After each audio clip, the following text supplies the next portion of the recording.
सेत्सु एक आम सा दिखने वाला लड़का जिसकी ताकतें बिल्कुल भी आम नहीं होती, उसके पास बिल्कुल गॉड लाइक पावर्स थी और उसको सही मायनों में एक गॉड कहना भी गलत नहीं होगा। पर एक दिन जब वो और उसकी पूरी क्लास टेलीपोर्ट होकर एक दूसरे इसेकाई वर्ल्ड में चली जाते हैं तो फिर वो वहाँ पे ये फैसला करता है कि वो अपनी ताकतों को छुपा के रखेगा ताकि उसको वहाँ के हॉट गर्ल्स के साथ रहने का पूरा टाइम मिल सके। पर उसका प्लान वहाँ पे पूरी तरीके से चौपट हो जाता है क्योंकि उसको पता चलता है कि उस वर्ल्ड में पहुंचने तक उस वर्ल्ड के अंदर वॉर स्टार्ट हो चुकी थी और अब उसको उस वर्ल्ड के अंदर छोरियां पटाने से ज्यादा उसको अपने कॉन्टिनेंट को प्रोटेक्ट करने पे ध्यान देना होगा। तो हम लोग देखते हैं कि उनके स्कूल डेज खत्म होने वाले थे और सेत्सु अपने टेबल पे बैठ के खिड़की से बाहर देख रहा था। तब एक यूही नाम की लड़की आकर उसके पास बैठती है और उसके बालों को पकड़ के बोलती है, तूने अपने बाल इतने क्यों बढ़ा रखे हैं? कुछ टाइम बाद तो तू एक लड़की लगने लगेगा और ध्यान से रहियो कहीं कोई लड़का तुझे लड़की समझ के ना उठा ले। और जब उनके बीच में सब बातचीत चल ही रही होती है कि तभी उनको एक जोर की आवाज आती है। फिर वो लोग देखते हैं कि उनके क्लासरूम के चारों तरफ एकदम घना अंधेरा छा चुका है और उनके क्लास के ठीक बीच में एक मैजिकल सर्कल अपीयर हो चुका था और उस सर्कल से काफी तेज रोशनी निकल रही थी और अचानक से उस क्लास के सारे स्टूडेंट्स वहां से गायब हो जाते हैं। और आगे हम लोग देखते हैं कि वो सारे स्टूडेंट्स वहां से टेलीपोर्ट होकर किसी दूसरे ही दुनिया में आ चुके थे। तब वो लोग वहां पे ये समझने की बस कोशिश ही कर रहे थे कि वो लोग यहाँ पे कैसे आ गए कि वो लोग देखते हैं कि एक खतरनाक सेना की टुकड़ी उनकी तरफ काफी तेजी से बढ़े जा रही थी और उनके लुक्स से वो फ्रेंडली तो बिल्कुल नहीं लग रहे थे, इसलिए वो सारे स्टूडेंट्स वहां से काफी तेजी से भागने लगते हैं। पर सेत्सु वहां पे खुद को मेन कैरेक्टर समझ के वहां से नहीं भागता और वो सोचता है कि वो अकेले ही उन सारे सोल्जर्स को रोक लेगा। वैसे सेत्सु सही में एमसी है भाई, मेन कैरेक्टर। तो यूही वहाँ पे ये देखकर सेत्सु को बचाने के लिए उसके सामने आ जाती है और अपने शरीर से उसको किसी तरीके से प्रोटेक्ट करने की कोशिश करती है। पर सेत्सु वहाँ पे अपनी एक पलक तक नहीं झपकाता और वहाँ पे अपनी बस एक उंगली का इस्तेमाल करके उस बड़े से सोल्जर को वहाँ से दूर उड़ा देता है। पर ये चीज यूही वहाँ पे नहीं देख पाती क्योंकि उस सोल्जर के डर से उसने वहाँ पे अपनी आंखें बंद कर ली थी। तो वो दोनों भी वहाँ पे अपने सारे क्लासमेट्स के साथ वहाँ से भागने लगते हैं। पर वो लोग देखते हैं कि उनके सामने से भी वहाँ पे काफी सारे सोल्जर्स आ रहे थे। तब जल्द ही उनको वहाँ पे ये पता चल जाता है कि ये सारे सोल्जर्स उनके ऊपर हमला करने के लिए नहीं आ रहे बल्कि ये तो उन दूसरे सोल्जर्स के ऊपर हमला करने के लिए आए थे जिन्होंने पहले सेत्सु के ऊपर हमला किया था। तभी उन लोगों के बीच में वहाँ पे एक ब्लू हेयर वाली नाइट आ जाती है और उन सब से बोलती है कि वो लोग यहाँ से जल्दी से पीछे हट जाए क्योंकि ये एक बैटल ग्राउंड है और यहाँ पे काफी ज्यादा खतरा है। और आखिरकार जब वहाँ पे वो बैटल खत्म होती है तो वो नाइट उन सभी को लेकर अपने राजा के पास आ जाती है। तो उनके राजा वहाँ पे बताते हैं कि उनके बीच में से कोई एक हीरो है जो कि उनके पूरे कॉन्टिनेंट को बचाएगा क्योंकि पहले ही ये भविष्यवाणी हो चुकी थी कि आसमान से कई सारे बच्चे आएंगे जिनमें से एक होगा उनका हीरो जो कि उन सब को बचाएगा। इसलिए अगले ही दिन से उन सारे स्टूडेंट्स की ट्रेनिंग स्टार्ट हो जाती है बस ये पता लगाने के लिए कि उन सभी में से वो हीरो कौन है। जिस ट्रेनिंग के बीच में यूही ही वहाँ पे एक ऐसी अकेली लौती इंसान होती है जो कि मैजिक को यूज कर पा रही थी। तब दूसरी तरफ हम लोग देखते हैं कि सेत्सु वहाँ पे आसपास घूमते हुए उस वाले कैसल को एक्सप्लोर कर रहा था और इसी तरह से चलते चलते उसका सामना एक जगह पे उस ब्लू हेयर वाली नाइट से हो जाता है, इसीलिए वो वहाँ पे उसको हाय बोलता है। जो देखकर वो ब्लू हेयर वाले नाइट जिसका नाम ईका होता है वो वहाँ पे काफी ज्यादा गुस्से में आ जाती है और सेत्सु से बोलती है कि वो उससे इतने कैजुअली कैसे बात कर सकता है, वो इस जगह की नाइट है तो उसको उससे इज्जत से बात करनी चाहिए। तब सेत्सु वहाँ पे ये सुनकर अपना सिर खुजाते हुए उस नाइट से बोलता है कि अरे हाँ तुम जो भी हो पर मेरे ताकत के सामने तो तुम सबकी कच्चियां बिल्कुल गीली है, तो मुझे नहीं लगता कि मुझे तुम लोगों से इज्जत से बात करनी चाहिए। ये सुनकर ईका वहाँ पे और भी ज्यादा गुस्से में आ जाती है और सेत्सु से बोलती है कि अगर ऐसा है तो फिर वो उसके सामने अपनी ताकत को साबित करे, नहीं तो उसके सामने झुक के उससे माफी मांगे। तब सेत्सु उससे बोलता है कि ठीक है अगर तुम यही चाहती हो तो आ जाओ, मैं तुमको दिखाता हूँ मेरी ताकत। तब ईका वहाँ पे अपनी ट्रेनिंग वाली वुडन शॉर्ट को निकाल के सेत्सु के ऊपर हमला करने लग जाती है। पर अचानक से सेत्सु वहाँ पे उसके सामने से हट जाता है और जैसे ही वहाँ पे ईका का हमला उससे मिस होता है तो सेत्सु वहाँ पे पीछे पलट के उसकी जड़ी बूटी पे एक खींच के चमाट मार देता है, जिससे कुछ देर के लिए पता नहीं ईका को वहाँ पे क्या हो जाता है, उसके पैर वहाँ पे बिल्कुल कांप जाते हैं। आगे फिर कुछ देर बाद वो खुद को जैसे तैसे संभालती है और भागते हुए आके सेत्सु के पैरों पे गिर जाती है और उससे बोलती है कि सेत्सु मास्टर सच्ची में आपकी कच्ची गीली करने वाली ताकत तो काम करती है। फिर वो उसको ऑफर करती है कि वो उसके साथ काम करना चाहती है और बदले में रोज उसको वो ऐसा एक आध चमाट मार दिया करे। ये सुनकर सेत्सु वहाँ पे उससे बोलता है कि ठीक है, मैं इस बारे में सोचूंगा, पर अभी के लिए तो मुझे कहीं पे बैठने का मन कर रहा है। तो ईका जल्दी से जाकर वहाँ पे उसकी चेयर बन जाती है और सेत्सु को उसके ऊपर बिठा लेती है। फिर हमें उस दिन के शाम का सीन दिखाया जाता है जहाँ पे यूही अभी तक अपने मैजिक की प्रैक्टिस करे जा रही थी। और जब सात्सु वहाँ पे उसके पास जाता है तो वो उसकी शक्ल को देख के समझ जाता है कि यूही किसी बात को लेकर परेशान है, इसलिए वो उससे उस बारे में पूछता है। और यूही उससे बोलती है कि हमें ये सब ट्रेनिंग वगैरह इसलिए दी जा रही है ना, ताकि हम लोग किसी को चोट पहुंचा सके, पर मैं किसी को भी चोट नहीं पहुंचाना चाहती। ये सुनकर सेत्सु वहाँ पे हैरान रह जाता है और उसको ये समझ नहीं आता कि वो यूही को क्या जवाब दे। पर उससे पहले ही यूही वहाँ पे उससे बोलती है कि ठीक है, तुम्हें कुछ भी जवाब देने की जरूरत नहीं है। मैं ये मैजिक किसी को भी चोट पहुंचाने के लिए नहीं सीख रही, बल्कि मैं ये मैजिक इसलिए सीख रही हूँ ताकि मैं तुमको प्रोटेक्ट कर सकूं। फिर सेत्सुकी अगले ही दिन अपने कुछ साथियों को लेकर उस महल के हथियारों के गोदाम में जाता है अपने लिए एक खतरनाक सा हथियार लेने के लिए, क्योंकि उसके अंदर जितनी ज्यादा ताकत थी उतनी ताकत को तो कोई आम सा हथियार संभाल नहीं पा रहा था और टूट जाता था। इसलिए वो लोग इस हथियारों के गोदाम में आए हैं ताकि वो लोग सेत्सुकी के लिए एक ऐसा हथियार ले सके जो कि उसकी ताकत को संभाल सके। तो वो लोग एक इनविजिबिलिटी का स्पेल इस्तेमाल करते हुए छुपते छुपाते उस गोदाम के अंदर जा रहे थे, पर उस हथियार के रूम के ठीक सामने ही वहाँ पे एक गार्ड पहरा दे रहा था। इसलिए ईका उसके पीछे से छुपते हुए जाती है और उसके पैरों के बीच में एक जोर से लात मार के उसको नॉकआउट कर देती है। फिर उस गार्ड को ले जाके लपेट के एक बॉक्स के अंदर छुपा देते हैं, जिससे कि वो गार्ड किसी और गार्ड को दिखाई ना दे। देन फाइनली वो लोग जाकर उस हथियार के रूम के अंदर पहुंच जाते हैं और वहाँ पे उनको मिलता है वहाँ का सबसे खतरनाक हथियार, एक मोटी और भारी सी सॉर्ड जो कि टाइटेनियम से बनी हुई थी। और अभी के लिए उन लोगों के पास बस यही एक लौता हथियार था जो कि सेत्सुकी की ताकत को संभाल सकता था। तभी उनको बाहर से काफी सारे गार्ड्स की आवाजें आने लगती है, क्योंकि उन सबको वो बेहोश गार्ड मिल चुका था। इसीलिए जल्दी से वो लोग उस सॉर्ड को लेते हैं और छुपते हुए वहाँ से बाहर आ जाते हैं। और जब सेत्सुकी के वहाँ से जाने का वक्त आ चुका था तो फिर यूही वहाँ से दौड़ते हुए आकर उससे चिपट जाती है और उससे पूछती है कि वो उसको बिना बताए कहाँ जा रहा है। और सेत्सु वहाँ पे उसको वो सारी चीजें एक्सप्लेन करता है कि उसका जाना कितना ज्यादा जरूरी है, वो जाकर शायद इस होने वाले जंग को रोक सके। ये सुनकर यूही वहाँ पे सेत्सु को वहाँ से जाने तो नहीं देना चाहती थी, पर वो भी ये समझ सकती थी कि ये कितना ज्यादा जरूरी है, इसलिए वो काफी ज्यादा भारी मन से अपने बड़ी बड़ी आंखों में नमकीन आंसू लिए इस बात के लिए मान ही जाती है। तब वो धीरे से वहाँ पे सेत्सु के पास आती है और सेत्सु को लगता है कि अब उसको थोड़ी सी पप्पी झप्पी मिलेगी, पर यूही वहाँ पे अपने मैजिक का इस्तेमाल करते हुए सेत्सु के सारे लंबे बालों को काट देती है और उसकी तरफ काफी ज्यादा खुशी से देखते हुए उससे बोलती है कि सेत्सु तो छोटे बालों में और ज्यादा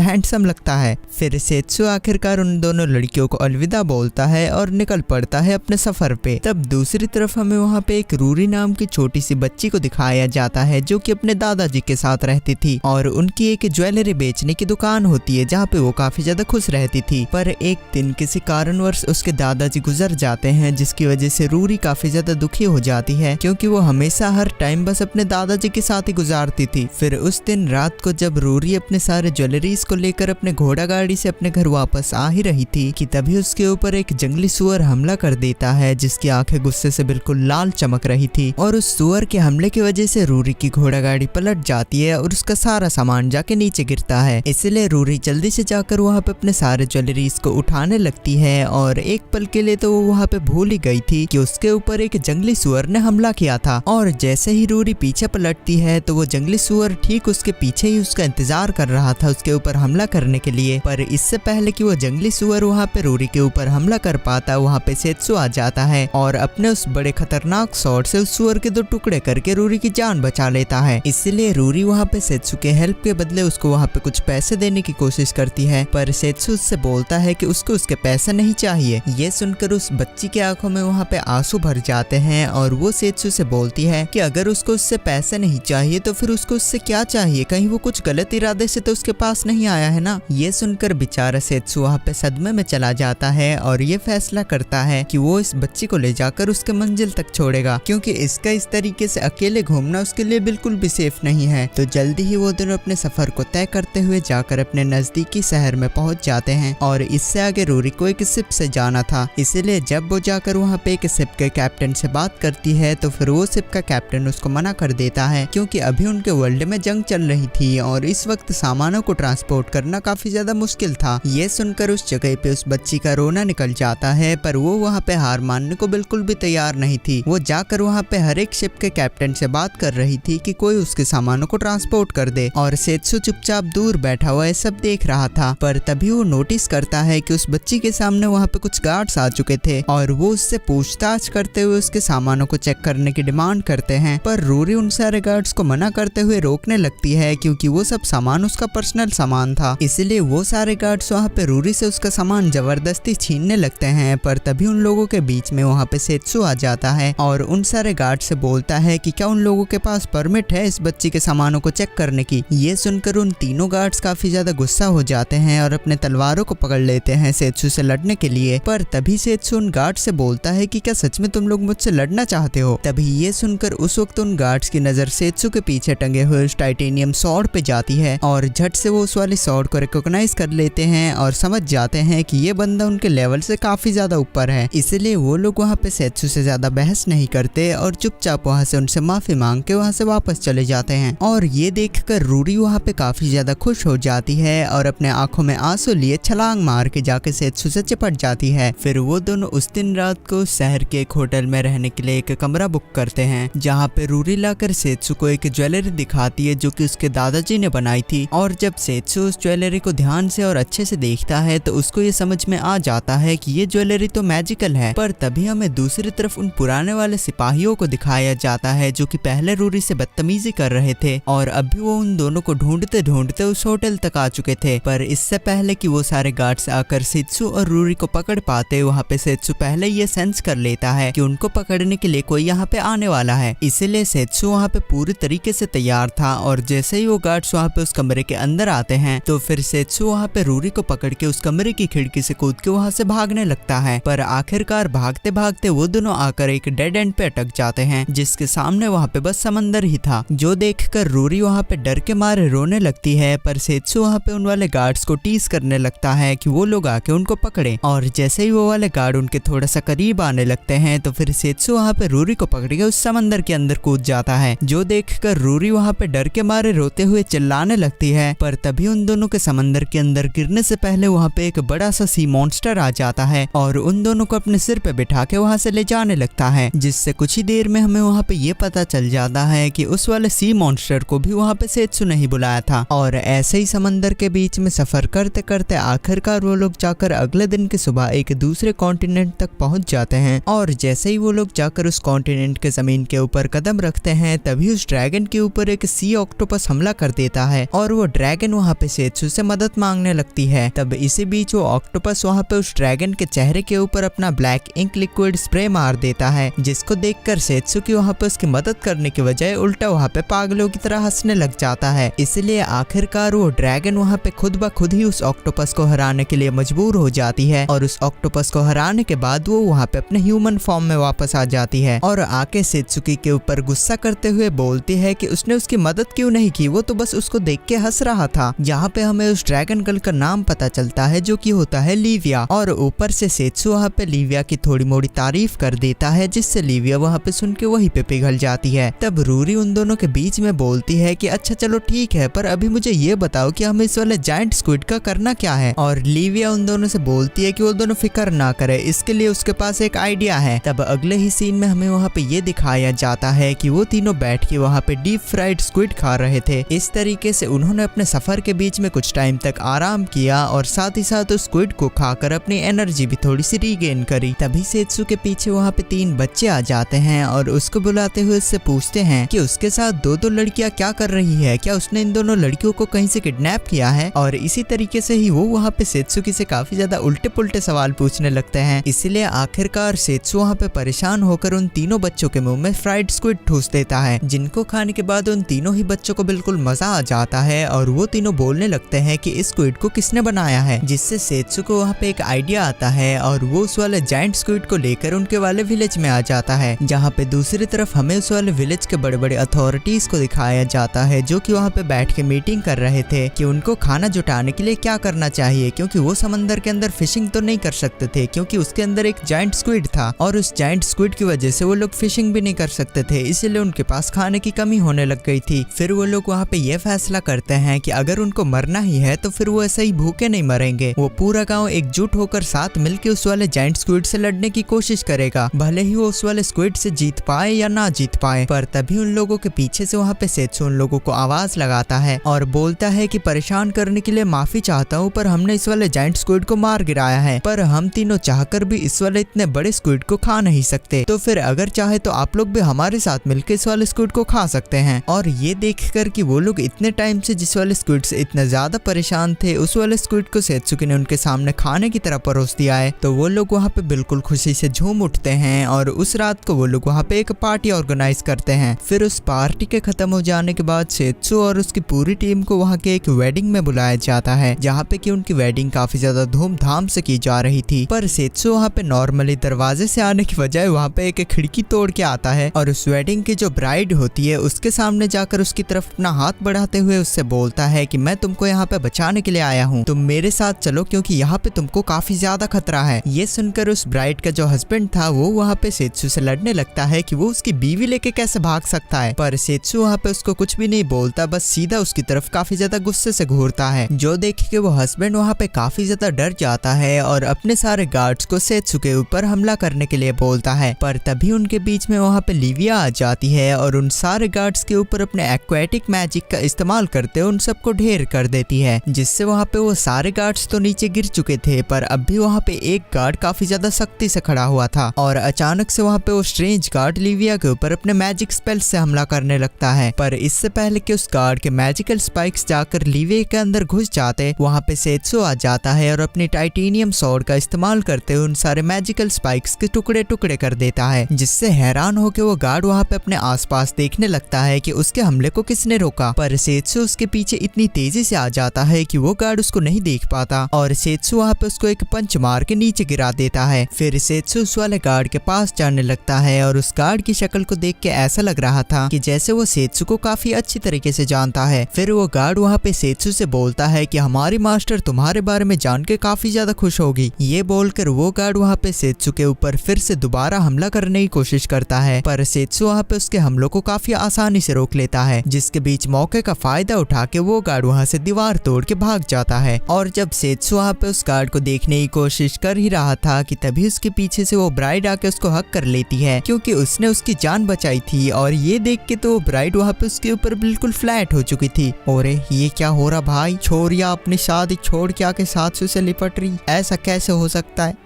खैर फिर वो ब्राइड जिसका नाम डिजास्टर होता है वो वहाँ पे सेत्सु से वहाँ पे रुकने की इच्छा जताती है, पर सेत्सु उसको मना करते हुए बोलता है कि उसको जाना होगा क्योंकि उसको इस वॉर को रोकना है, और अगर उसको इस वॉर को नहीं रोकना होता ना तो वो यहाँ पे उसके साथ जरूर रुकता। फिर तब रूरी वहाँ पे अपने मन की इच्छा जताती है और सब लोगों से बोलती है कि वो इस वाले गाँव में रुक के अपनी एक दुकान खोलना चाहती है। ये सुनकर सेत्सु वहाँ पे बोलता है अच्छा चलो ठीक है, अगर तुम यही चाहती हो तो तुम्हारी मर्जी, मैं तुमको नहीं रोकने वाला। तब हमें वहाँ पे दूसरी तरफ उनके राज्य का सीन दिखाया जाता है, जहाँ पे एल्का अब भी उन सारे स्टूडेंट्स को ट्रेनिंग दे रही थी और एल्का वहाँ पे ये नोटिस कर पाती है कि यूही उन सारे ट्रेनिंग को काफी ज्यादा तेजी से सीख रही थी, इसलिए वो वहाँ पे सभी स्टूडेंट्स के सामने यूही की काफी तारीफ भी करती है। और जब वहाँ पे उन सारे स्टूडेंट्स की ट्रेनिंग खत्म हो जाती है तो यूही वहाँ पे एल्का के पास आती है और उसको और ज्यादा हार्ड ट्रेनिंग करवाने को बोलती है, क्योंकि ये चीजें तो वो आराम से सीख रही थी। इसलिए फिर एल्का यूही को वहाँ से लेकर एक अंडरग्राउंड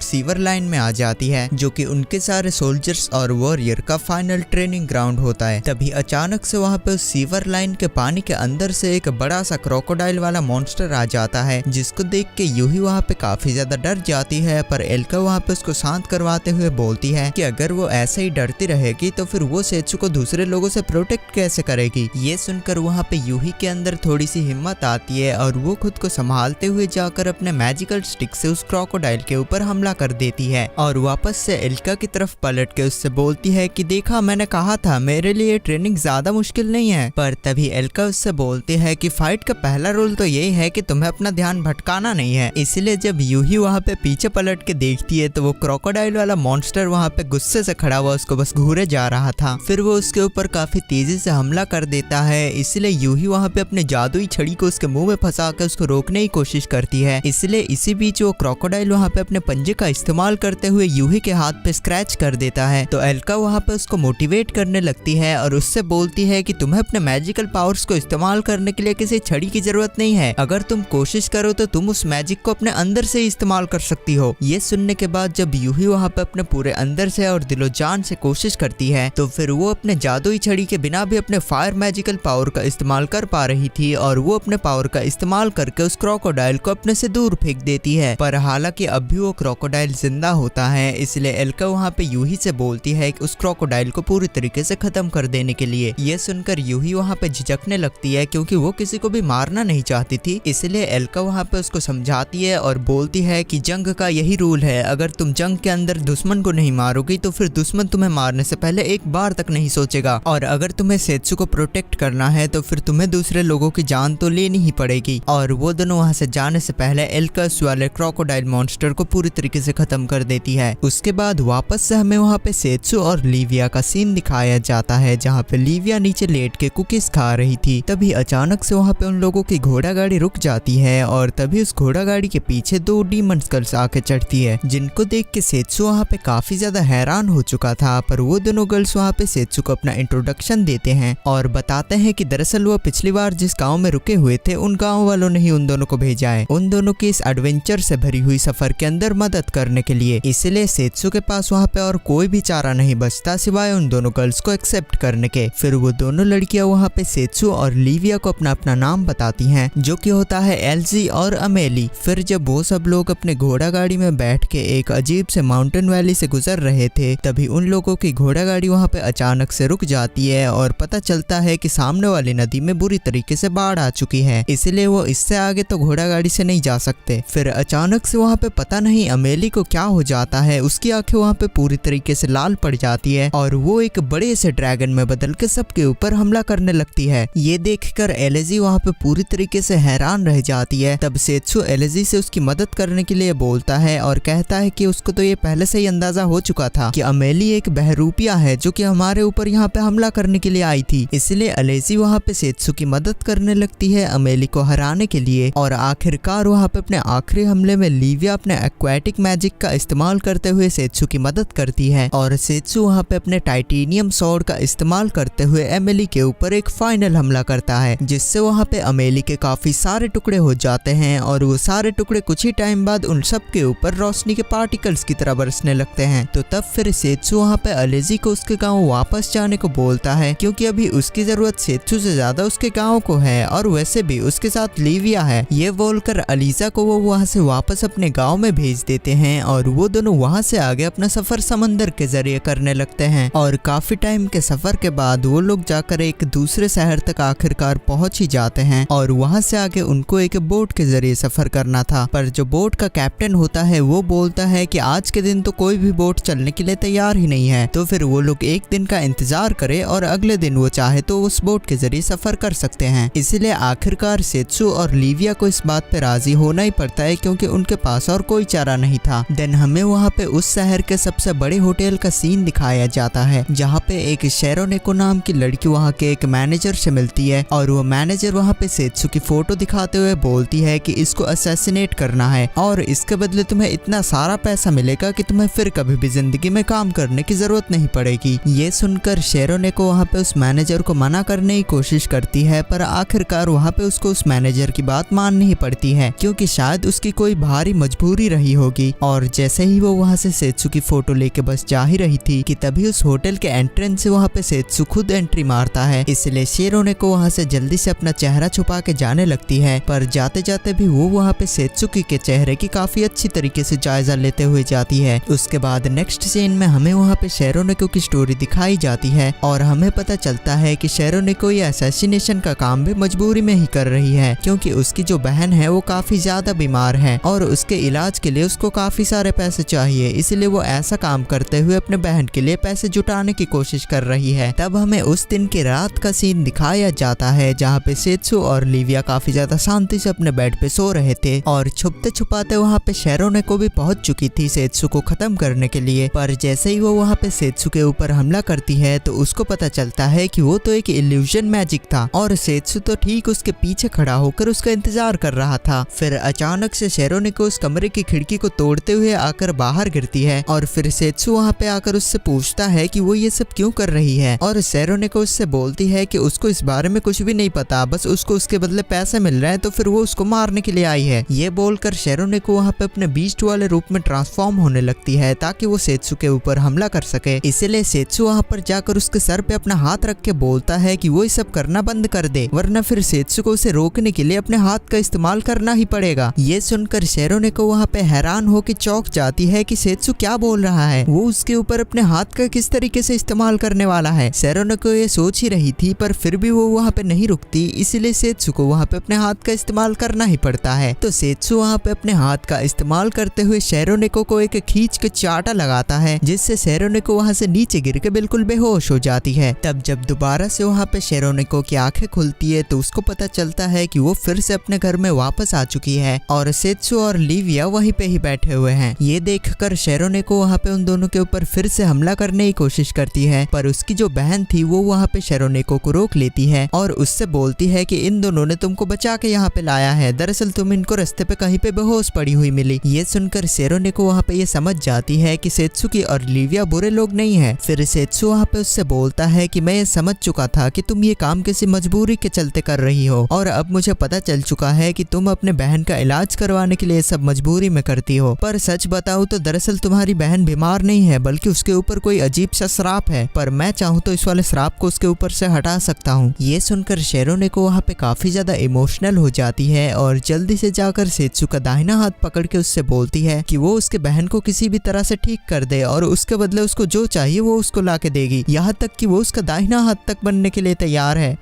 वैसे उसको ये तो पता है ना कि दाहिना हाथ कौन से काम आता है, भाई का बर्थडे।